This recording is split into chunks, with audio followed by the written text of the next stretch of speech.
Hello friends, ఎలా ఉన్నారు? అందరూ బాగున్నారా? మేమైతే అలా సరదాగా ఆదివారం గూగుడికి దగ్గరలో ఉన్న కాటకోటేశ్వర స్వామిని ఆలయాన్ని దర్శించుకోవడానికి బయలుదేరిపోయినాం.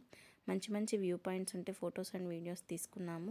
ఇక్కడ మొత్తం హార్టికల్చర్ ఫార్మింగ్సే ఉన్నాయి. రకరకాల పళ్ళ తోటలు, రకరకాల పూల తోటలు ఫార్మింగ్ చేస్తున్నారు ఇక్కడ వాళ్ళు. మొత్తం పెద్ద పెద్ద కొండలు, కొండ మధ్యలో రోడ్డు. చాలా థ్రిల్లింగ్గా ఉండింది ఈ జర్నీ. చాలా మంచి ఎక్స్పీరియన్స్ని ఇచ్చింది.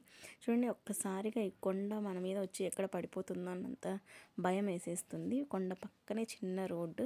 ఒకసారిగా దేవుని దర్శించుకున్నాక మంచి డివోషనల్ ఫీల్స్ వచ్చినాయి. కొండ పక్కనే యువతల పెద్ద కొండ మధ్యలో అక్కమాంబ గార్ల దేవత వెలిసి ఉన్నారు. మొత్తం ఎండలో ఆ స్టెప్స్ ఎక్కి పోయేసరికి చాలా అలసట అనిపించింది. కానీ ఒక్కసారిగా దేవతను చూసినాక ఆ అలసట అంతా వర్త్ అనిపించింది. చాలా చాలా బాగుంది. కొండ మధ్యలో ఒక చిన్న గుహలాగా ఇక్కడ అక్కమాంబ గార్ల దేవత వెలిసి ఉన్నారు. ఇక్కడ నుంచి పుట్టపర్తికి వే ఉందంట ఈ గుహలో నుంచి. సో ఇలా చాలా మంచి మంచి వ్యూ పాయింట్స్ ఉన్నాయి ఇక్కడ. So that's all for video. Thanks for watching.